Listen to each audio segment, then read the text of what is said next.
Good morning everybody. আজ আমরা নবম শ্রেণীর চতুর্থ অধ্যায় জীববিদ্যা ও মানব কল্যাণ, জীবন বিজ্ঞান বিষয়ের চতুর্থ অধ্যায় জীববিদ্যা ও মানব কল্যাণ এর অন্তর্গত অনাক্রমতা এই বিষয়টি নিয়ে আলোচনা করব। আমরা প্রত্যেকেই কতগুলো অভিজ্ঞতার সম্মুখীন হয়ে থাকি।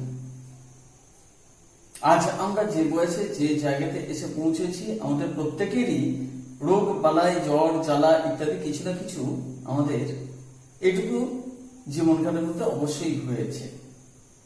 তো সেগুলোর কারণ কি এবং কিভাবেই বা আমরা সেই সমস্ত রোগ ব্যাধি থেকে আমরা মুক্তি পেতে পারি, বা রোগের যে প্রতিরক্ষা ব্যবস্থা সেটা বা কিরকম কি, এই বিষয়গুলো অত্যন্ত গুরুত্বপূর্ণ।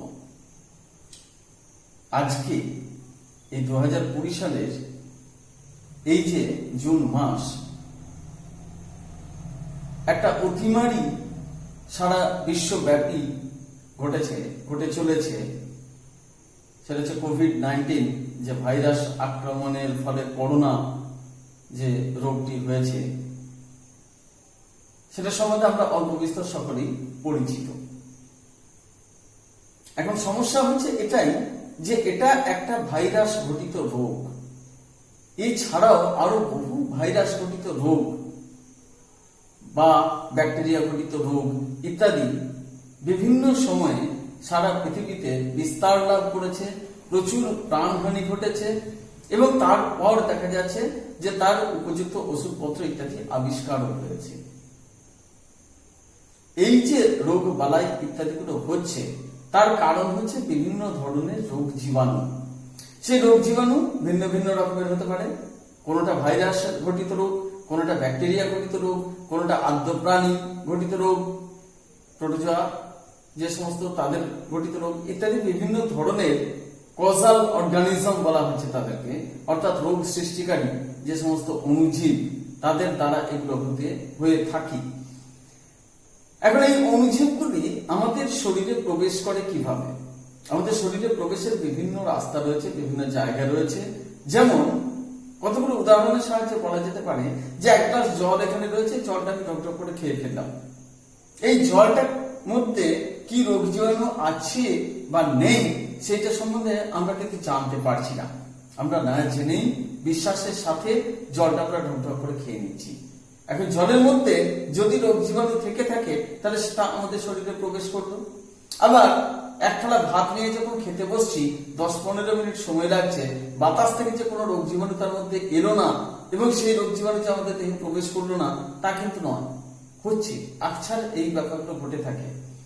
কিন্তু আমরা প্রতিনিয়ত অসুস্থ হই না। তার কারণটা কি? তার কারণ হচ্ছে খুব সহজ সরল ভাবে বোঝাতে গেলে বলতে হয় এটাই যে বাইরের রোগ জীবাণু, এই শত্রু জীবাণুগুলি আমাদের শরীরে প্রবেশ করলো, তারা অদৃশ্য, আমরা জানতেও পারলাম না। কিন্তু শরীরে প্রবেশ করার পরে শরীরের নিজস্ব একটা প্রতিরক্ষা ব্যবস্থা আছে।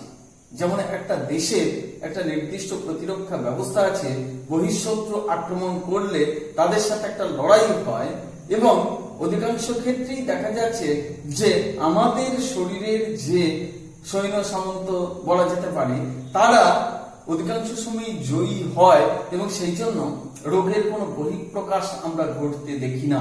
অর্থাৎ রোগ জীবাণু প্রবেশ করলেও এই যে সব সৈন্য সামন্ত প্রতিরক্ষার যে ব্যবস্থাগুলি রয়েছে তার দ্বারা সেই রোগ জীবাণুকে প্রতিহত করা যায় বা তাদের কার্যকারিতাকে হ্রাস করা যায়, নিঃশেষ করা যায়। তার জন্য তাদের কার্যকারিতা আমরা প্রকাশ করতে দেখি না, অর্থাৎ আমরা রোগী হই না বা রোগ আমাদের শরীরে প্রকাশ পায় না। কিন্তু কখনো কখনো আমাদের শরীরের যে সৈন্য সামন্ত ইত্যাদি রয়েছে তারা কিন্তু পরাজিত হয় এবং সেই ক্ষেত্রেই হয়ে যায় সমস্যা। তখন রোগ জীবাণু আমাদের শরীরে বাসা বাঁধে, তারা বংশ বিস্তার করে এবং রোগের প্রকাশ ঘটে, অর্থাৎ আমরা অসুস্থ হয়ে পড়ি।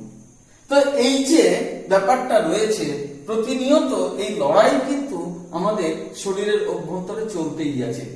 বাতাসের সাথে শ্বাস গ্রহণ যখন করছি তখনও বেশ কিছু জীবাণু ইত্যাদি প্রবেশ করছে, খাদ্য এবং পানীয়র মাধ্যমে প্রবেশ করছে, বিভিন্ন যে ছোঁয়াছুঁই বা স্পর্শজনিত কারণে প্রবেশ করছে, এবং এই সমস্ত রোগ জীবাণু প্রবেশ করা মাত্রই যে আমরা রোগাক্রান্ত হচ্ছি তা কিন্তু হচ্ছে না, তার কারণ আমাদের শরীরে একটি প্রতিরক্ষা ব্যবস্থা রয়েছে।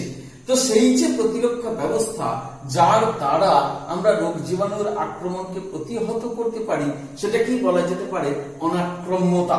এই অনাক্রম্যতা আমাদের প্রত্যেকেরই শরীরে অল্প বিস্তর রয়েছে।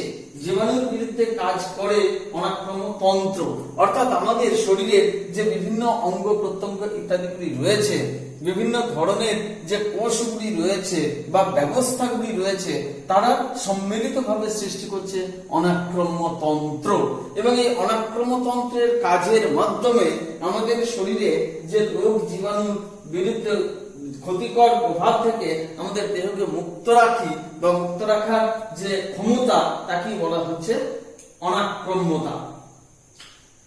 তো অনাক্রম্য তন্ত্রের অন্তর্গত কোষ কলা বা অঙ্গগুলি হচ্ছে রক্তের লিম্ফোসাইট, মনোসাইট প্রভৃতি কোষ, যকৃতের কুফার কোষ, ফুসফুসের অ্যালভিওলার ম্যাক্রোফাজ, যজ্ঞরার হিস্টোসাইট কোষ, মাস্ট কোষ ইত্যাদি। এছাড়া ত্বক, থাইমাস গ্রন্থি, প্লীহা, টনসিল এবং অন্যান্য বিভিন্ন ধরনের লসিকা গ্রন্থি, এগুলি সব হচ্ছে আমাদের শরীরের যে অনাক্রম্য তন্ত্র রয়েছে তার অন্তর্গত বিভিন্ন কোষ বা অঙ্গ ইত্যাদিগুলি। এখন এই অনাক্রম্যতা আমাদের শরীরে কিভাবে কাজ করে বা সেগুলির প্রকারভেদ কিরকম, সেই বিষয়গুলি নিয়ে আমরা আলোচনা করব। আমাদের শরীরে যে অনাক্রম্যতা আমরা দেখতে পাই, সেটিকে প্রধান দুটি ভাগে ভাগ করতে পারা যায়।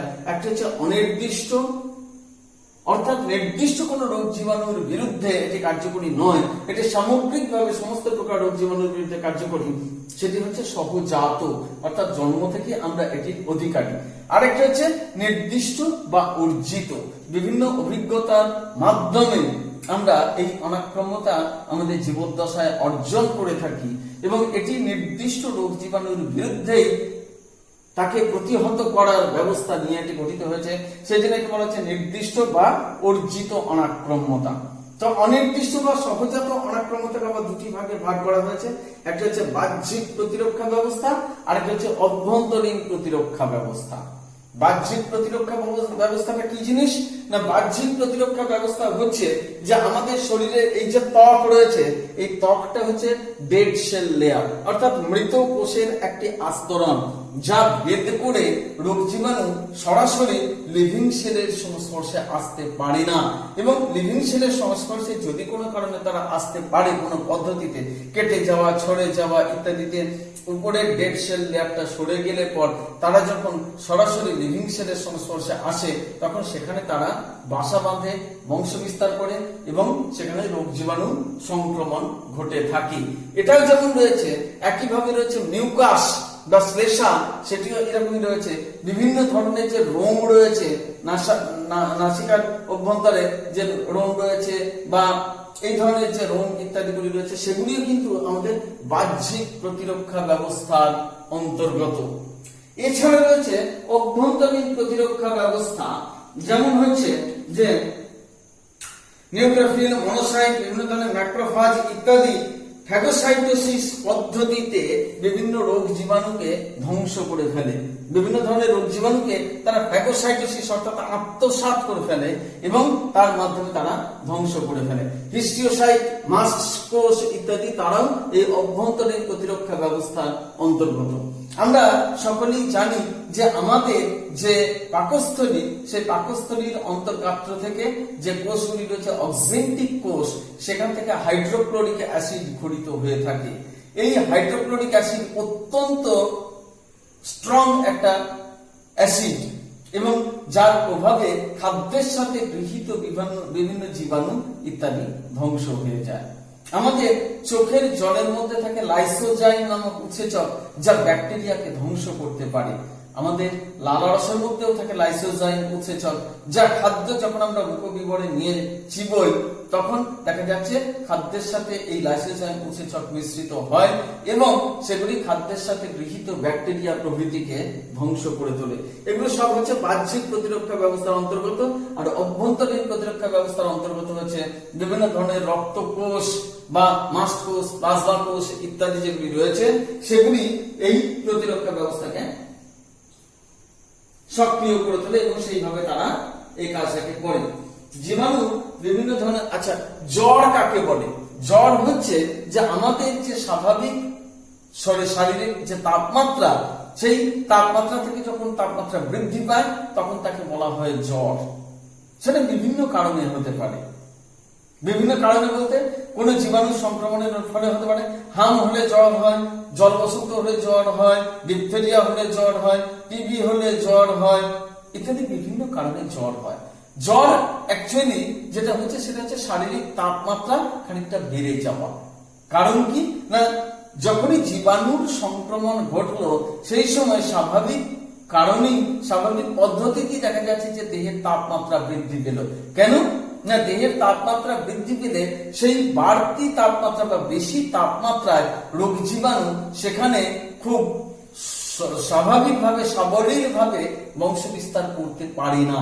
অর্থাৎ তাদের যে বেঁচে থাকাটা সেটাকে অস্বাচ্ছন্দ্যময় করে তোলার জন্য আমাদের শরীরে তাপমাত্রা বৃদ্ধি পায়। সেই তাপমাত্রায় তাদের কার্যকারিতা খানিকটা হলে হ্রাস পায় অথবা তারা মরে যায়, তারা সক্রিয়তা তাদের হ্রাস ঘটে। সেই কারণে শরীরের তাপমাত্রা স্বাভাবিক নিয়মে অটোমেটিক্যালি যে বেড়ে যাওয়া সেটাও কিন্তু একটি অনির্দিষ্ট বা সহজাত যে অনাক্রমতা তারই একটি ভাগ হিসেবে এটিকে বলা যেতে পারে। এছাড়া নির্দিষ্ট বা অর্জিত অনাক্রমতা যেগুলি রয়েছে তার হচ্ছে প্রাকৃতিক ভাবে অর্জিত আর হচ্ছে কৃত্রিম ভাবে অর্জিত। আমরা বিভিন্ন সময়তে জলবসন্ত বা হাম বা মাম্পস ইত্যাদি বিভিন্ন ধরনের রোগে যখন আক্রান্ত হই তখন দেখা যায় যে আমাদের শরীর আক্রান্ত হওয়ার পর আমাদের শরীরে সেই বহিরাগত জীবাণুকে প্রতিহত করার উপযোগী রাসায়নিক পদার্থ সৃষ্টি করার ক্ষমতা আমাদের শরীর অর্জন করে। এবং ইন্টারেস্টিং ব্যাপার হচ্ছে সেই ক্ষমতাটা তারা কতগুলো মেমোরি সেলের মধ্যে আবদ্ধ করে রেখে দেয়, যাতে পরবর্তীকালে ওই একই ধরনের জীবাণুর সংক্রমণ ঘটলে ওই সেই মেমোরি সেল বা স্মৃতি কোষের মধ্যে উপস্থিত যে রাসায়নিক পদার্থ সেটি একে সঙ্গে সঙ্গে অ্যাকশন নেয় এবং তাকে ধ্বংস করে ফেলে বা প্রশমিত করে ফেলে। এই যে ঘটনাটা তাকে বলা হচ্ছে প্রাকৃতিক ভাবে অর্জিত সক্রিয় অনাক্রম্যতা। এর উদাহরণ হচ্ছে ওই জলবসন্ত বা পক্স বা ইত্যাদি যে সমস্ত ব্যাপার রয়েছে, প্রতিটি জীবাণুর ক্ষেত্রে কিন্তু এই অনাক্রম্যতা নির্দিষ্ট, সেজন্য একে বলা যেতে পারে নির্দিষ্ট প্রাকৃতিকভাবে অর্জিত সক্রিয় অনাক্রম্যতা।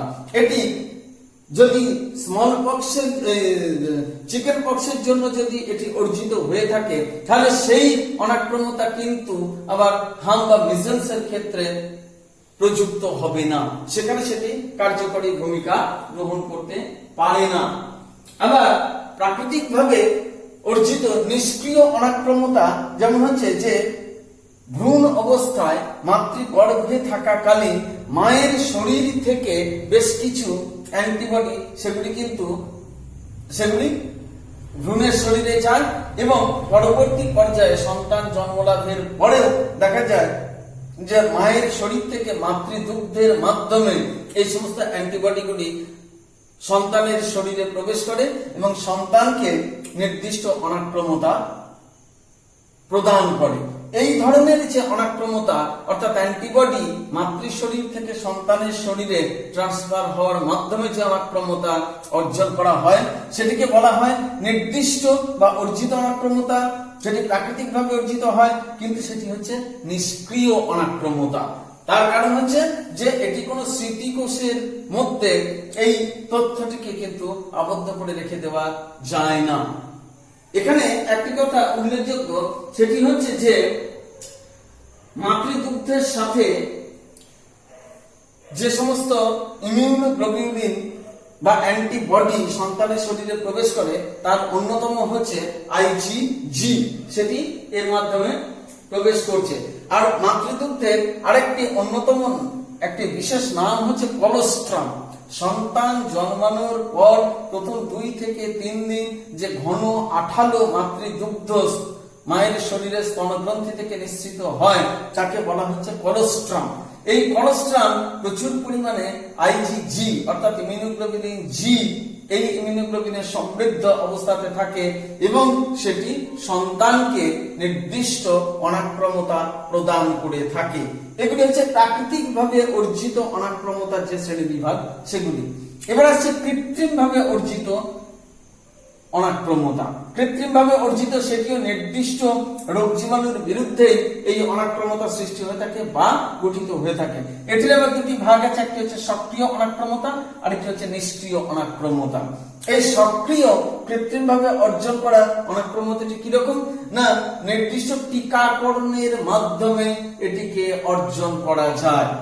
অর্থাৎ টিকা কাকে বলে না, টিকার মূল বিষয়টা হচ্ছে এরকম যে রোগ সৃষ্টিকারী যে জীবাণু বা প্যাথোজেন রয়েছে তার দেহ নিঃসৃত পদার্থ বা সেটি দুর্বল কোনো রোগ জীবাণু বা এই ধরনের মৃত রোগ জীবাণু থেকেও এই তাকে আমাদের সুস্থ শরীরে প্রবেশ করিয়ে কৃত্রিম ভাবে ওই রোগ জীবাণুর বিরুদ্ধে একটি অনাক্রমতা আমাদের শরীরে সৃষ্টি করা সম্ভব হয়।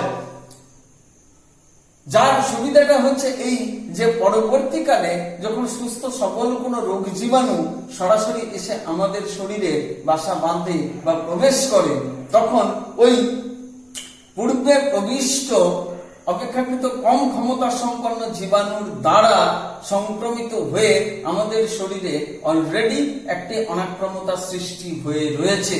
সেই অনাক্রমতার অর্থ হচ্ছে নির্দিষ্ট ইমিউনোগ্লোবিউলিন বা অ্যান্টিবডি সেটি আমাদের শরীরে সৃষ্টি হয়ে রয়েছে এবং সেটি স্মৃতি কোষে সেটিকে ধারণ করেও রাখা আছে। সেই জন্য পরবর্তীকালে যখন ওই ধরনের কোন রোগ জীবাণু সত্যিকারের প্রবেশ করছে আমাদের শরীরে, সঙ্গে সঙ্গে হচ্ছে কি সে পূর্ববর্তী অভিজ্ঞতা থেকে সেই স্মৃতিকোষ থেকে নির্দিষ্ট ইমিউনোগ্লোবিউলিন অত্যন্ত দ্রুত হারে তৈরি হতে থাকে এবং সেটি ওই পরে প্রবিষ্ট রোগ জীবাণুকে প্রতিহত করতে, প্রশমিত করতে বা ধ্বংস করতে বিশেষ কার্যকরী ভূমিকা পালন করে থাকে। এটি হেপাটাইটিস বি তার যে ভ্যাকসিনেশন তার জন্য হতে পারে। আমরা প্রত্যেকেই জানি পালস পোলিও কর্মসূচি অর্থাৎ পোলিও টিকাকরণের মাধ্যমে ওরাল পোলিও ভ্যাকসিন সেটার মাধ্যমে এই ধরনের সক্রিয় অনাক্রমতা কৃত্রিম ভাবে অর্জন করা সম্ভব হয়। বা অন্যান্য একটা সময়তে যখন কলেরা, টাইফয়েড ইত্যাদির প্রাদুর্ভাব অনেক বেশি ছিল তখন এই ধরনের টিকাকরণ কর্মসূচি অত্যন্ত ফলপ্রসূ হয়েছিল, সেটাও একটা ব্যাপার হয়। এবং এক্ষেত্রে যেটা সুবিধা হয় সেটা হচ্ছে এই অনাক্রমতা শরীরের মধ্যে স্থায়ী একটি রূপ ধারণ করে অবস্থান করে, সেটাকে সেই জন্য বলা হচ্ছে কৃত্রিম ভাবে অর্জিত কিন্তু সক্রিয় অনাক্রমতা। আবার কৃত্রিম ভাবে অর্জিত কিন্তু নিষ্ক্রিয় অনাক্রমতা কি বস্তু না, সেটি হচ্ছে যে ঘোড়া বা অন্য কোন প্রাণীর দেহে ওই নির্দিষ্ট অ্যান্টিজেনকে প্রবেশ করিয়ে তাদের রক্তমস্তুতে ওই অ্যান্টিবডি সৃষ্টি করা হয় এবং সেই অ্যান্টিবডি সরাসরি আমাদের শরীরে প্রয়োগ করা হয় বিশেষ পরিস্থিতিতে। যেমন যখন একটা বিষধর সাপ আমাদের কোন মানুষকে কামড়ালো তখন কি হলো না, বাইরের যে রাসায়নিক পদার্থটি শরীরে প্রবেশ করলো সেটি অ্যান্টিজেন রূপে কাজ করলো। এখন সেই অ্যান্টিজেনকে প্রতিহত করতে গেলে আমাদের শরীরে অ্যান্টিবডি প্রস্তুত হতে হবে, তার জন্য খানিকটা সময় দরকার। কিন্তু সেই সময়টুকু দিতে গেলে ততক্ষণে এই বিষের প্রভাবে ব্যক্তি মারা যেতে পারে।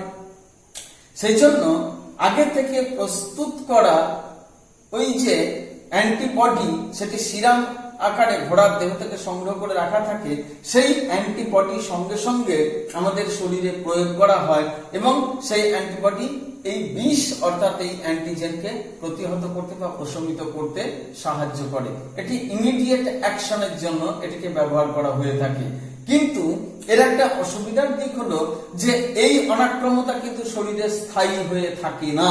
তার কারণ হচ্ছে যে এটি সক্রিয় থাকে না, সক্রিয় প্রাকৃতিক ভাবেও নয়, সক্রিয় কৃত্রিম ভাবেও নয়, অর্থাৎ মেমোরি সেলের মধ্যে এর সেই বিষয়টিকে আবদ্ধ করে রাখা সম্ভব হয় না, যেহেতু আমাদের শরীরের কোষ এখানে সক্রিয় ভূমিকা নেয়নি।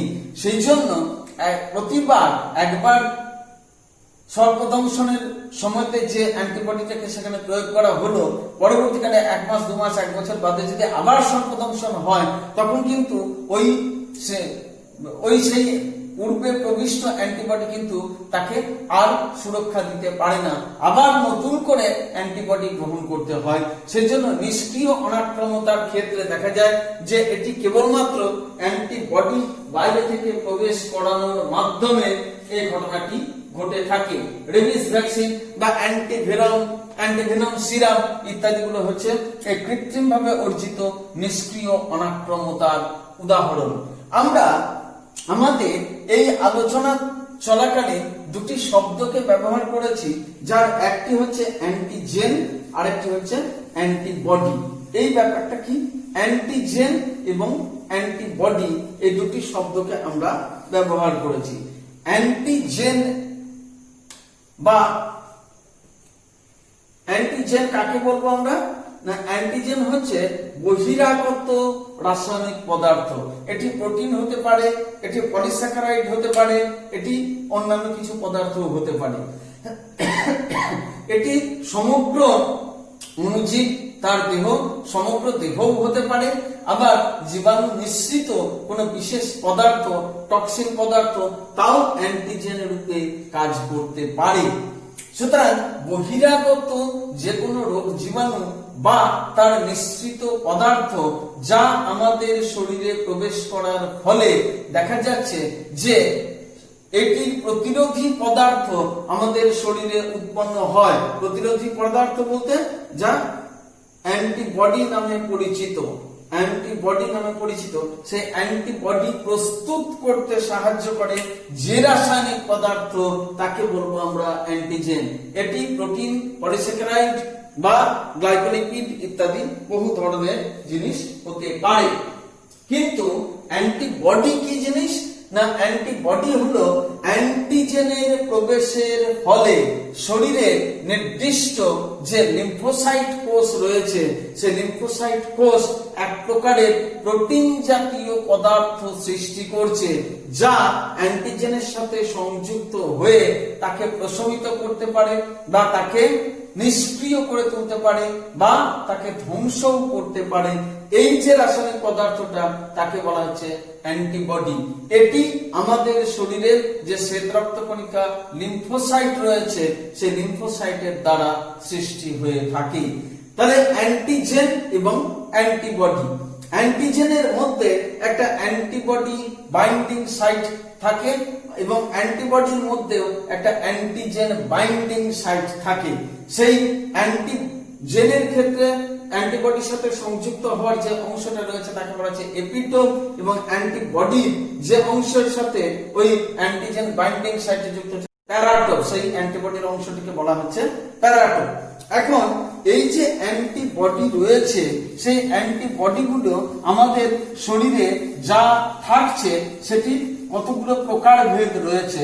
5 প্রকারের এরকম হয়ে থাকে। 5 প্রকারের অ্যান্টিবডি আমরা দেখতে পাই। এগুলি যেহেতু গ্লোবিউলিন প্রোটিন দ্বারা গঠিত হয়েছে, সেজন্য একে অনেক সময়তে ইমিউনোগ্লোবিউলিনও বলা হয়ে থাকে।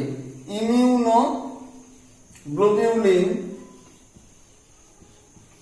ও বলা হয়ে থাকে। ইমিউনোগ্লোবিউলিনকে শর্ট ফর্মে বলা হয় আইজি। এর আবার অনেকগুলি ভাগ রয়েছে, যেমন হচ্ছে আইজিজি, আইজিএ, আইজিএম, আইজিডি এবং আইজিই। এই 5 প্রকারের ইমিউনোগ্লোবিউলিন দেখতে পাওয়া যায় আমাদের শরীরে, যেগুলি অবস্থান করছে। এর মধ্যে দেখা যাচ্ছে যে আমাদের শরীরে যে আইজিজি শ্রেণীর অ্যান্টিবডি রয়েছে এটাকে অনেক সময় ম্যাটারনাল অ্যান্টিবডিও বলা হয়ে থাকে।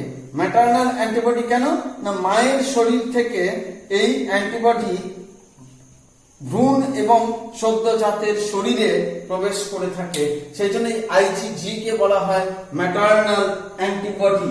এটি ভ্রূণের দেহে প্রবেশ করে মাতৃদেহ থেকে এবং দেখা যাচ্ছে জন্মের পর মাতৃদুগ্ধের সাথে শিশুর দেহে এটি প্রবেশ করে থাকে। তো এই ইমিউন অ্যান্টিজেন যেগুলি রয়েছে সেগুলির অ্যান্টিজেনের ক্ষেত্রে দেখা যাচ্ছে ন্যূনতম আণবিক ওজন 10,000 ডালটন থাকা প্রয়োজন। এই প্রত্যেকটি জীবাণুর ক্ষেত্রে এই অ্যান্টিজেন হচ্ছে ভিন্ন ভিন্ন প্রকৃতির, কিন্তু কখনো কখনো দেখা যায় যে একই দলভুক্ত যে সমস্ত জীবাণুগুলি রয়েছে তাদের ক্ষেত্রে দেখা যাচ্ছে যে প্রজাতির প্রাণীকণাতে প্রজাতির নির্দিষ্ট অ্যান্টিজেন রয়েছে এবং এদের বিশেষ গঠন থাকে বলে এরা অনাক্রম্যতন্ত্রের উপাদান দ্বারা সহজেই এটি চিহ্নিত হয়ে থাকতে পারে। তো এই যে অ্যান্টিজেন রয়েছে, এই অ্যান্টিবডির যে গঠন রয়েছে তার মধ্যে যে আদর্শ যে গঠন রয়েছে আইজিজি, সেটি সম্বন্ধে আমরা চট করে একটু আলোচনা করে নেব। এটিকে অনেক সময় এটাকে বলা হয় মোটামুটি ভাবে ওয়াই আকৃতি বিশিষ্ট একে বলা হয়ে থাকে। প্রত্যেকটি অ্যান্টিবডিতে দেখা যাচ্ছে যে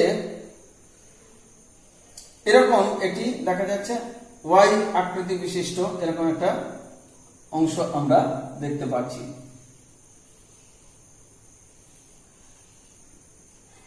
প্রত্যেকটি অ্যান্টিবডিতে দুটি ভারী চেন থাকে এবং দুটি হালকা চেনও তার পাশে অবস্থান করে।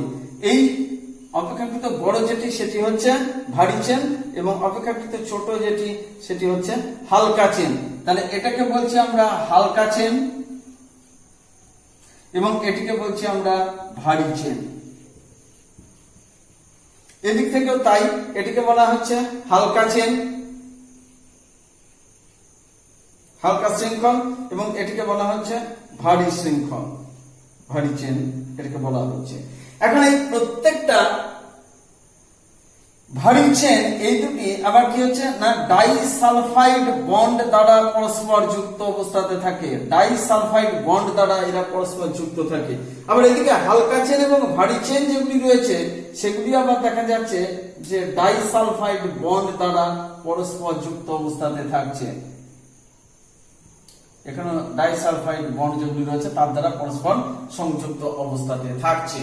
এখানে আবার দেখা যাচ্ছে যে এই যে ভারী চেন যেটা রয়েছে তার সামনের দিকে এন প্রান্ত যেটা রয়েছে সেখানে একটি অংশ রয়েছে যেটাকে বলা হচ্ছে পরিবর্তনশীল অঞ্চল বা ভ্যারিয়েবল রিজিয়ন হিসেবে তাকে অভিহিত করা হয়ে থাকে। পরিবর্তনশীল অঞ্চল হিসেবে তাকে অভিহিত করা হয়ে থাকে। আবার দেখা যাচ্ছে যে হালকা চেন যেগুলি রয়েছে তাদের ক্ষেত্রেও একই কথা প্রযোজ্য। তাদেরও সামনের দিকের যে অংশটি রয়েছে সেখানে দেখা যাচ্ছে যে একটি পরিবর্তনশীল অংশ সেক্ষেত্রেও রয়েছে। এই যে সামনের দিক রয়েছে সেখানেও দেখা যাচ্ছে একটি পরিবর্তনশীল অংশ এখানেও রয়েছে। অর্থাৎ এই এন প্রান্ত যেগুলি রয়েছে এই অঞ্চলটি এবং এই যে অঞ্চলটি রয়েছে এই দুটিকে বলা হচ্ছে পরিবর্তনশীল অঞ্চল।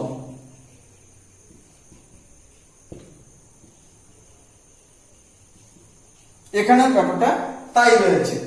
আর নিচের দিকে যে অঞ্চলটি রয়েছে অর্থাৎ দেখা যাচ্ছে যে এই যে অঞ্চলটি রয়েছে এবং এই যে অঞ্চলটি রয়েছে এই দুটিকে বলা হচ্ছে অপরিবর্তনশীল অঞ্চল বা নন ভ্যারিয়েবল রিজিয়ন।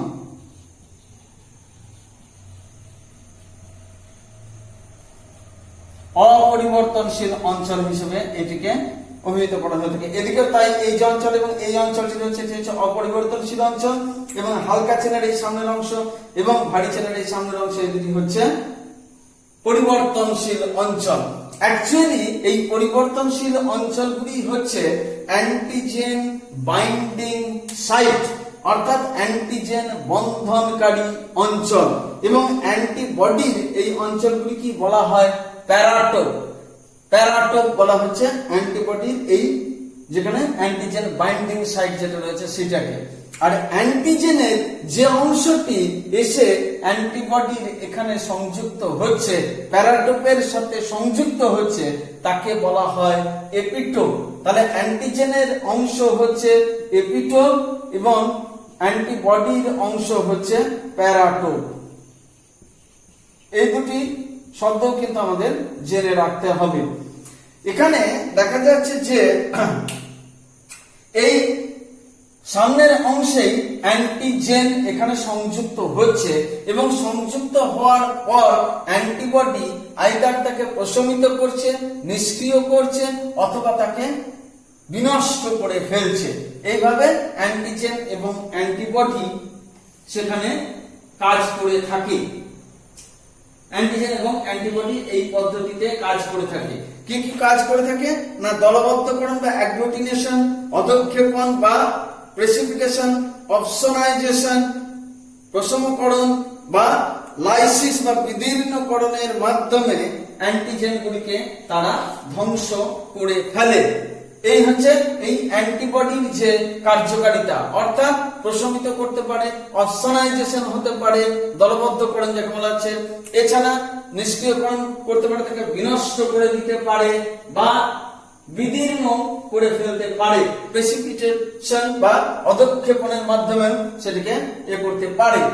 এরপর আসছে আমরা অনাক্রম্য রেসপন্স বা অনাক্রমণ সাড়া বা ইমিউন রেসপন্স যাকে বলা হচ্ছে, সেই ব্যাপারটি সম্বন্ধে আমরা একটা ছোট করে দু চার কথা বলে নেব। এখানে এই যে অনাক্রম্যতা রয়েছে, সেই অনাক্রম্যতাকে আবার অন্য দৃষ্টিভঙ্গিতে দুটি ভাগে ভাগ করা হয়। একটিকে বলা হচ্ছে কোষ নির্ভর অনাক্রম্যতা, আরেকটিকে বলা হচ্ছে রস নির্ভর অনাক্রম্যতা। এই দুটি ভাগে তাকে ভাগ করতে পারা যায়। তো কোষ নির্ভর অনাক্রম্যতা এবং রস নির্ভর অনাক্রম্যতা ব্যাপারটি কি না, এখানে দেখা যাচ্ছে যে লিম্ফোসাইট সেল যেগুলি রয়েছে, সেই লিম্ফোসাইট সেল শ্বেত রক্তকণিকা যেগুলি রয়েছে সেগুলিকে দুটি ভাগে ভাগ করতে পারা যায়। দুটি ধরন পাওয়া যায়। এক দলকে বলা হচ্ছে টি লিম্ফোসাইট, আরেক দলকে বলা হচ্ছে বি লিম্ফোসাইট। টি লিম্ফোসাইট ব্যাপারটা কি না, অস্থিমজ্জাতে লিম্ফোসাইটের প্রিকারসর গুলো উৎপত্তি লাভ করার পর সেগুলি যদি পরিণতি লাভ করে আমাদের শরীরে থাইমাস গ্রন্থিতে, তাহলে সেই সমস্ত লিম্ফোসাইট গুলিকে বলা হচ্ছে টি লিম্ফোসাইট। আর পাখিদের ক্ষেত্রে ফ্যাব্রিসিয়াস অফ বার্সা বা ফ্যাব্রিসিয়াসের থলি, পাখির ক্ষেত্রে এটি সর্বপ্রথম এটিকে চিহ্নিতকরণ করা হয়েছিল। সেই ফ্যাব্রিসিয়াস অফ বার্সাতে গিয়ে যদি তারা পরিণতি লাভ করে যে সমস্ত লিম্ফোসাইট, তাদেরকে বলা হচ্ছে বি লিম্ফোসাইট সেল। কিন্তু আমাদের শরীরে তো ফ্যাব্রিসিয়াস থাকে না, এবং সেই জন্য এটি উৎপত্তি লাভ করার পরেও ওই অস্থিমজ্জাতেই তারা পরিণতি লাভ করে, অথবা অন্যান্য যে সমস্ত জায়গা রয়েছে সেখানে তারা খানিকটা পরিণতি লাভ করতে পারে। এইভাবে দেখা যাচ্ছে যে দুই প্রকারের যে রয়েছে তারা কাজ করে থাকে, টি লিম্ফোসাইট এবং বি লিম্ফোসাইট। এই দুটির ক্ষেত্রে আমরা এই পদ্ধতিতে এই ঘটনাটিকে ঘটতে দেখে থাকি। তো এই টি লিম্ফোসাইটের দ্বারা যেটা হয়ে থাকে সেটি হচ্ছে কোষ ভিত্তিক অনাক্রম্যতা। কোষ ভিত্তিক অনাক্রম্যতা এক্ষেত্রে আমরা দেখতে পেয়ে থাকি। আর বি লিম্ফোসাইটের মাধ্যমে যেটা হয়ে থাকে সেটি হচ্ছে রস ভিত্তিক অনাক্রম্যতা, এক্ষেত্রেও হয়ে থাকে। তো অনাক্রম্য সাড়া বা ইমিউন রেসপন্সের যে বিষয়টি রয়েছে সেটি কিরকম না, সেটিকে এখানে একটা ছকের মাধ্যমে খানিকটা হলেও দেখানো গেছে। সেটি কি না, এরকম যে ছকটা রয়েছে যেখানে রস নির্ভর অনাক্রম্যতা এবং কোষ নির্ভর অনাক্রম্যতা দুটি ভাগে ভাগ করতে পারা যাচ্ছে। এখানে অ্যান্টিজেন প্রবেশ করেছে। অ্যান্টিজেন প্রবেশ করার পরে তার সাথে বি লিম্ফোসাইট কোষগুলি সংযুক্ত হয়েছে এবং সেখানে দেখা যাচ্ছে টিএইচ কোষ দ্বারা সক্রিয় বি কোষের প্লাজমা কোষে সেটি রূপান্তরিত হচ্ছে, অর্থাৎ বি লিম্ফোসাইট কোষগুলি প্লাজমা কোষে রূপান্তরিত হচ্ছে এবং সেই প্লাজমা কোষ থেকে আবার দেখা যাচ্ছে অ্যান্টিজেন বিনষ্টকারী অ্যান্টিবডি সংশ্লেষ হয় এবং প্রাথমিক অনাক্রমণ সারার সহায়তার মাধ্যমে এগুলি তারা নিষ্ক্রিয় করে ফেলে। এখানে আবার দেখা যাচ্ছে তার একটি ক্লোন সৃষ্টি হচ্ছে এবং সেটি স্মৃতিকোষে আবদ্ধ করে রেখে দেওয়া হয়। এখানে এই বি কোষের বি লিম্ফোসাইটের স্মৃতিকোষে রূপান্তর হয় এবং এরা গৌণ অনাক্রমণ সারায় সহায়তা করে থাকে। গৌণ অনাক্রমণ সারাটি কি জিনিস না, প্রাথমিকভাবে যে অনাক্রমণ সারাটা দেখা যাচ্ছে প্রথমবার রোগ জীবাণু প্রবেশ করার ফলে রোগ হলো এবং তার ফলে যে রোগটাকে সেরে ওঠার মাধ্যমে যে অনাক্রমতা সৃষ্টি হলো তাকে বলা হচ্ছে প্রাথমিক যে অনাক্রমণ সারা সেটি। কিন্তু পরবর্তীকালে এই স্মৃতিকোষের মধ্যে সেটি আবদ্ধ করে রেখে দেওয়ার পরে পরবর্তীকালে যখন পুনরায় সেই রোগ জীবাণু আবার এসে আক্রমণ করে তখন দেখা যায় যে স্মৃতিকোষ থেকে সেটির রেসপন্সটি অত্যন্ত দ্রুত হয় এবং তার ফলে রোগ জীবাণু রোগ সৃষ্টি করার পূর্বেই ধ্বংস হয়ে যায়। এই যে দ্বিতীয় যে ব্যাপারটা ঘটে এটাকে বলা হচ্ছে গৌণ অনাক্রমণ সারা। এটা হচ্ছে রসভিত্তিক এবং কোষভিত্তিক উভয় ক্ষেত্রে এটি প্রযোজ্য, কিন্তু কোষভিত্তিক অনাক্রমতার ক্ষেত্রে টি লিম্ফোসাইট সেল প্রধান ভূমিকা গ্রহণ করে থাকে। টি লিম্ফোসাইট সেল কিভাবে করছে না, অ্যান্টিজেন প্রেজেন্টিং সেল এই অ্যান্টিজেনের সাথে সংযুক্ত হচ্ছে এবং তার সাথে টি কোষ আবদ্ধকরণ ঘটছে এবং টি কোষ টিএইচ কোষ নিঃসৃত সাইটোকাইনস এটি আবার দেখা যাচ্ছে এগেন এটি কলাম সৃষ্টি করে সেটি দেখা যাচ্ছে যে এখানে কলাম করে সেটি স্মৃতি কোষের মধ্যে আবদ্ধ করে রেখে দিচ্ছে এবং তারপর সেটিকে দেখা যাচ্ছে টিসি কোষ দ্বারা সেগুলি ধ্বংস হয়ে যাচ্ছে, এই আক্রান্ত কোষের বিনষ্টকরণ ঘটছে। এই পদ্ধতির মাধ্যমে দেখা যাচ্ছে যে এখানে অনাক্রমণ সারা বা ইমিউন রেসপন্স যে বিষয়টি সেটি সংঘটিত হচ্ছে। এইভাবে আমরা দেখতে পাচ্ছি যে আমাদের শরীরে বিভিন্ন রোগ জীবাণুর যে আক্রমণ সেটিকে প্রতিহত করার একটি নির্দিষ্ট ব্যবস্থা রয়েছে এবং এটাকেই আমরা বলছি অনাক্রম্যতা।